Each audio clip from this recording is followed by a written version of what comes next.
students.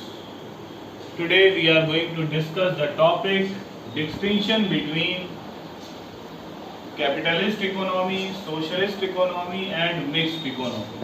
In our last lecture we have already discussed the meaning of these three economies. Now here the difference. Dear students, whichever topic I am teaching you through this online classes, while going through the video, while watching video, you must keep the book before you, because all the points which are written in the book are being discussed over here. So wherever there is any confusion, you may mark in the book, or later you can ask in the video classes. Now here the difference. First, on the basis of ownership. On the basis of ownership.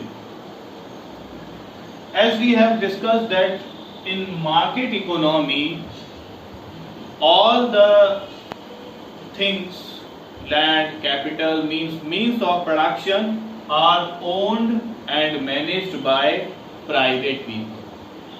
It is owned and managed by private people.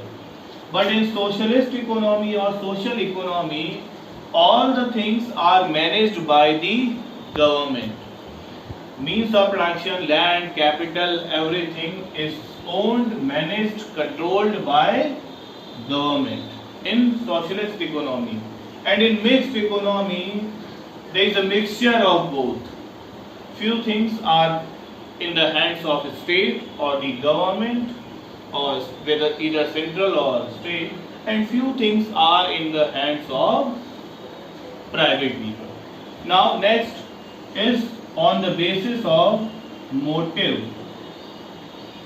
As we know, when there is involvement, ownership, control, management of private people, definitely they will be working for profit only.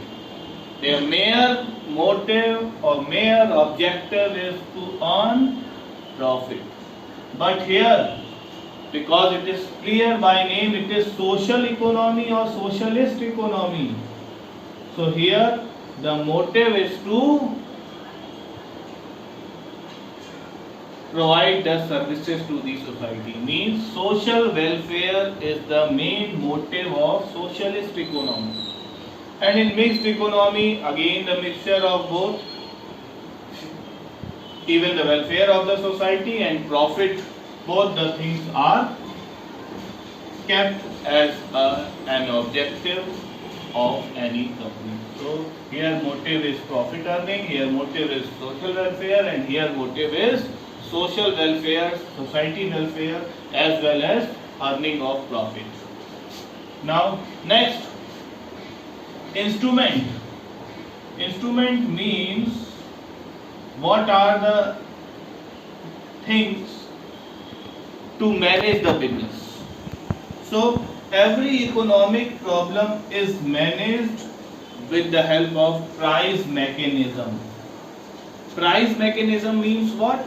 Means prices, keeping the prices low, high or at par of the competitive market, depending upon the private hands.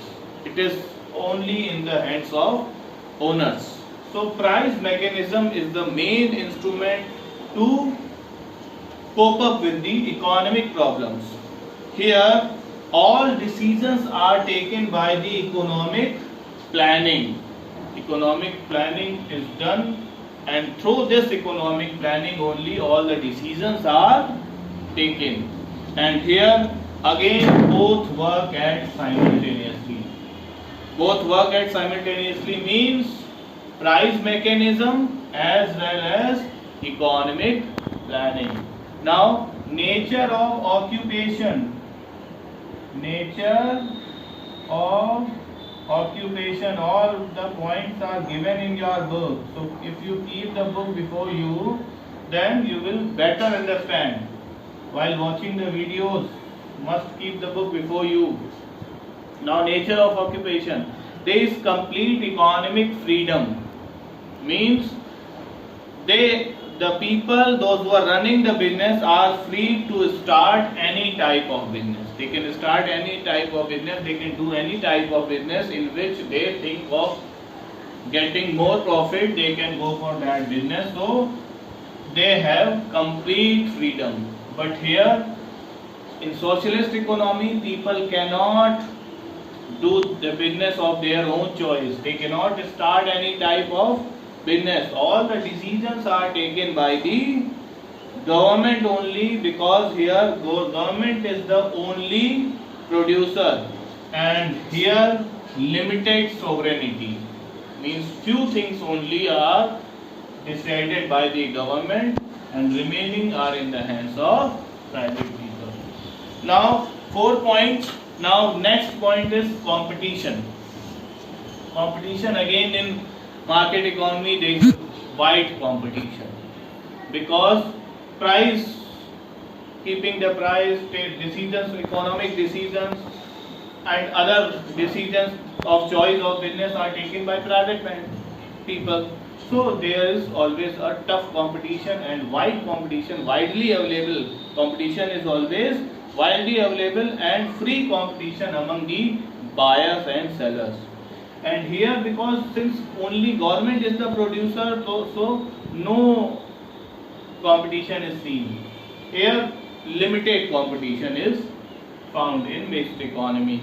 Next, distribution of income. So there is the existence of inequalities and large inequalities and income. Large inequalities of income means few are big businessmen, few are small business, so there might be a big difference between them. But here in government, in socialist, because government is producing, so most of the units, or probably all the units of government are close to each other, means there is very small competition or very small inequalities of income, very small. And here in mixed economy, that somehow or the other it is found, inequalities or income is found. And last is economic fluctuations. Economic fluctuations are widely seen in mixed economy. There is big economic fluctuations. During boom period, the profit may go very high. During the recession, the profit may go very down. But in socialist economy, there is no economic fluctuation. Economic fluctuation have no place. Fluctuations have no place in socialist economy, because everything is in the hands of government. Government may control at their own level by keeping the taxes less or high. And last, in mixed economy, somehow the economic fluctuations are found. So here, dear students, here this topic ends. In our next lecture, we will be discussing about the